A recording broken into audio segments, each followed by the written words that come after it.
ሰላም አቶ ደረጀን ለመጠየቅ ወደ እነ ደረጀ ቤት መጣኝ። ለትዬ ደውላ እንደው ቅር ካላለሽ ደረጀ በጣም አሞታን አሉ እንደው ብጠይቀው ስትልም ሰላምዬ ይህን ስትላት ወይዘሮ ማርታ አይ መምጣት ትችያለሽ፣ ልጁንም አይ ይዘሽ ማየት ትችያለሽ፣ መብትሽ ነው በማለት ላስፈቅድሽ ብዬ ነው ስትላትም መቼ ለመምጣት አስበሽ ነው ስትላትም እሷም እንግዲህ አሁን ነው ስትላትም ውሃን አባቷን አደራ ብላት ወይዘሮ ማርታ ከቤት ትወጣለች።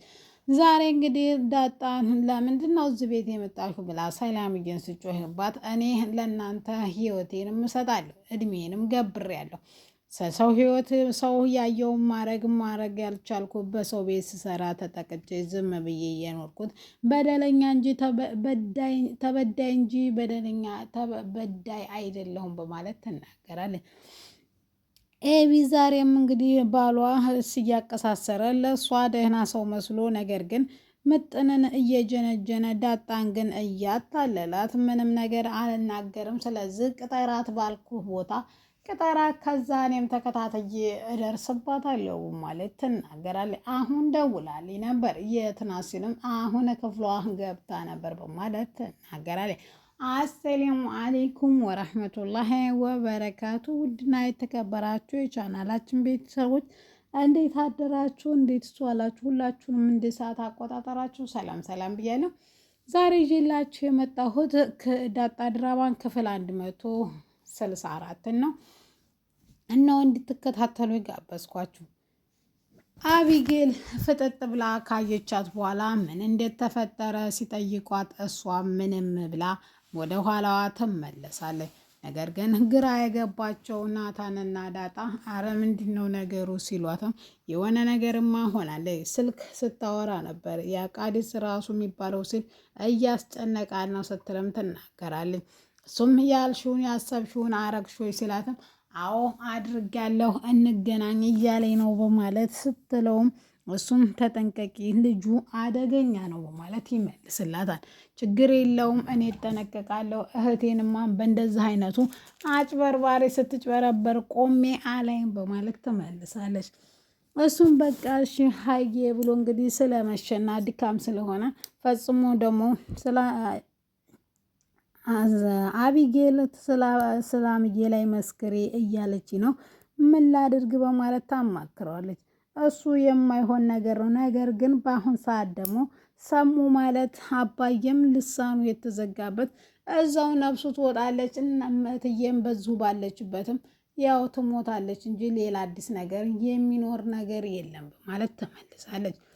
እሷም እንግዲህ ምን ማድረግ ግራ እንደገባትም እንደተናገረችም ነገር ግን በንጋታው የድምፅ ቅጁን እንዳለ ሰብስባ ከቴሌ የተሰጣትን ለሐሙስ እንድትቀርብና አልቀርብም ካልሽ ደግሞ ፖሊስ ተጠፍንገሽ ትመጫለች ስትልም ታስፈራራታለች።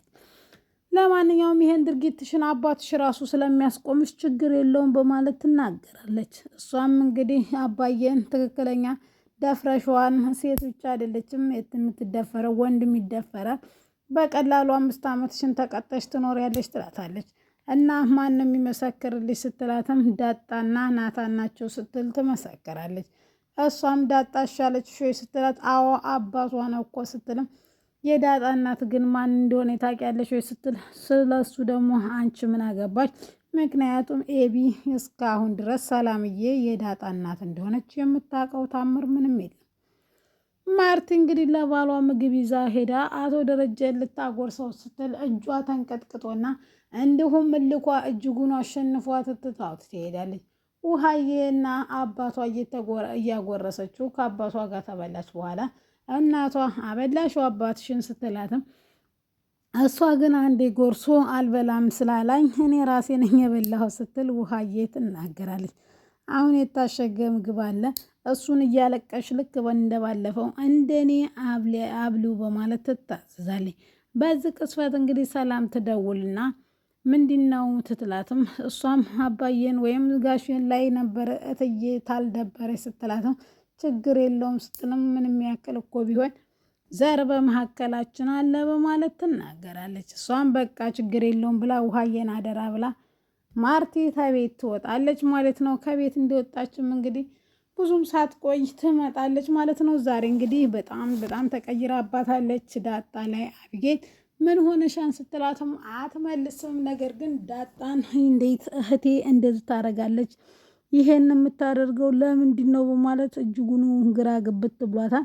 በዚህ ቅስፈት እንግዲህ አርጁኑን ደውላ ትጠራና ናቶሎ እኔ እናንተ አንድ ነገር ማድረግ አለብን። እኔ ይሄ ቃዲስ የሚባል ልጅ የሆነ ነገር አስቦ እንጂ እውነት ወዷት አይመስለኝም ስትልም ትናገራለች። እሱም ምን አይተሽበት ነው ዳጣዬ ሲልም የሆነ ነገር እያደረገ ነው፣ ነገር ግን አንተ ካጠገቧ መራቅ የለብህም ስትለውም እሱም እንግዲህ እኔን ግን እኮ አትወደኝም ስትለው ሲላትም አይ ይሄ ጸጉርህን ተተቀየርከው በኋላ ትንሽ ማለት ለአንተ ያላት አስተሳሰብ ሳይሻል አይቀርም፣ ስለዚህ በማለት ትነግረዋለች። እሱና እሷ እየተመካከሩ እንግዲህ የቃዲስን እውነተኛና ማንነት ለማውጣት ቀን ሌት ለፍተውም ቢሆን እህቷን ነፃ እንደምታወጣ ትነገራለች። ከዛም ወደ ቤት ተመልሳም እንግዲህ አቶ አቻምና ማለት ነው ገዜ ለምን አንተ ወደ ሀገር አትሄድም ስትልም እንትናን ይዤ ታልሄድኩኝ ለዛን በማለት ይናገራል። ለማንኛውም ለዛ በእኔ ላይ ተናዳ እንጂ እኔን ትወደኛለች፣ ይሄን ደግሞ በገዟ አንደበት እናረጋግጣለን ሲል ይፎካከራሉ። ለማንኛውም እኛ እንደ ባለፈው መደባደብ አይጠበቅብንም።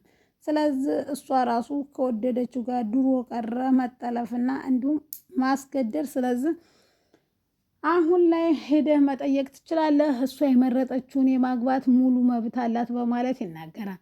ጊዜ እስከዛሬ እንግዲህ ትቢቱ ውጥር ያደረገው ዛሬ ግን እኔ ለዛ እስከዛሬ ተጫወትን እልክም ተያያዝን፣ እኔ በጣም ነው የምወድሽ፣ ደግሞ የሚያቻምን እህት ደግሞ ትወደኝ ወዳት ነበር እንጂ እውነቴን ነው የምልሽ አላረገዘችም ሲልም እሱም ሄደህ የምታጣራ ይሆናል ትለዋለች። ለማንኛውም አንቺም እንደዚህ ብለሽ ዋላቻም ትናንት እሱንም እሺ እኔንም እሺ ብለሽ ወንድና ወንድ የሚያጣላ ሰይጣን ነው። ስለዚህ ከእንደዚህ አይነት ነገር ተቆጠቢና አስበሽና ወስነሽ አሳውቂን። እውነቴን ነው የምልሽ አንቺ እሱን ከመረሽ እኔ ባለፍሽበትም አላልፍም። አቻም እንደዛው በተመሳሳይ እኔን ከመረሽ ጥላሽን የማይረግጥ እንኳን አንቺን በማለት ይናገራታል። እሷም እንግዲህ አስባበት ነገ ረፋር ላይ እንደምታሳውቃቸው ቃል ትገባላቸዋለች። እሺ ብሎ እንግዲህ ይለያሉ። ዛሬ ለሰላም የፖሊስ መጥሪያ ለሐሙስ ጥሪ ፍርድ ቤት የምትቆምበት ሲደር እንዲሰጣትም ሄዳ ነበር። ለዛ ጸጋ እንትና ግን በረዥሙ ቆማ ነበረ ርቀቷን ጠብቃ። እሷም እንግዲህ ጨክነሽ ልከሽ ነው ወይ ስትላት አዎ እከስሻለሁ ትላታለች። ነገር ግን ይሄ ነገር እኮ አባትሽ እኮ ይቆጣሻል ስትላትም አባትና እናቴን እኮ እዚህ ደረጃ አድርሰሻቸዋን ስትልም እኔ ግን እኮ ልክ እንደ እናትሽ እኮ አሳድጌሽ ነበር ስትላትም አሳደግሽ ማለት እናቴ ሆንሽ ማለት አይደለም። ስለዚህ እናትና አባቴ ላደረግሽባቸው ነገር ዋጋ ትከፍያታለሽ በማለት እናገራል። ለማንኛውም እናትና አባትሽ አይፋቱም፣ አሁን ይታረቃሉ፣ ምንም አትሰቢ በማለት ትናገራታለች። እሷም እንግዲህ ፈጽሞ ይሄ ነገር እንደማይሆንና እንደተፋቱ ቁጠሩ፣ እማዬ እንደምታውቂያት እልከኛ ናት፣ ስለዚህ አንቺ ትከሰሻለሽ፣ ትታሰሪያለሽ በማለት እንትን ትላለች። ጸጋዬን እንትና ዳጣንም ጠርታ እንግዲህ አይዞሽ የኔ ልጅ እኔ ለእናንተ ስል ምንም እሆናለሁ፣ ስለዚህ ህይወቴ ሙሉ ለእናንተ ነው፣ አልፎም ህይወቴ እንትን ራሱ ልሰጣችሁ እችላለሁ፣ ስለዚህ አንቺ የኔ ልጅ አትጨነቂ፣ እኔ በማስቆምበት መንገድ አስቆማለሁ ስትላትም ነገር ግን ትከጅኛለሽ ወይ ብላ ስጠይቀትም እኔ አልክድሽም በማለት ትመልስላታለች። እንግዲህ ሰላምዬ ወደ ቤት ከገባች በኋላ በር ላይ ማነሽ ብሎ ገዜ ሲጠይቃት የነገሯቸው የችግሯ ባለቤት እንደሆነችና የዚህ ቤት ሰራተኛ ለ20 ዓመት ያገለገለች እና እንዲሁም ወንድ ልጅ የወለደችው ከጋሼ መሆኑን ትናገራለች። እሱም እንግዲህ ምንድን ነው ብሎ ምንትን ስልም በቃ እሺ ግቢ ብሎት እየከፈቀደችልሽ መግባት ትችያለሽ ብሎ ከፈቀደላት በኋላ እንግዲህ አረማመዷንና የሰላምዬን ዳሌ ካየ በኋላ ይሄ አያሳስትም አይባልም፣ ይሄን ካገኙ ቢሞቱም አይቆጭም እንኳን ትዳርም በማለት እንግዲህ ገዜ እንደዛ ተፈላስፏል ማለት ነው። ሰላምዬ እንግዲህ ቤት ስትደርስ ለምንድን ነው እንደዚህ የመጣሽው ብላ ያዙ ይልቀቁኝ ስትል እንትና ዳጣ ማለት ነው። ነገር ግን ውሃ መጣ በጣም ደስ ብሏ ሰላም እየመጣሽ ወይ ብላ ወደ ቤት ይዛ ትሄዳለች ማለት ነው። ከውጭ ደግሞ ስትመጣ ጊዜ ኤቢን ይነግራታል ማለት ነው። ሰላም ቤት እንደሆነች እሳት ለብሳ እሳት ጎርሳ እንግዲህ ኤቢ ወደ ሰላምዬ ጋር እየሄደች ነው።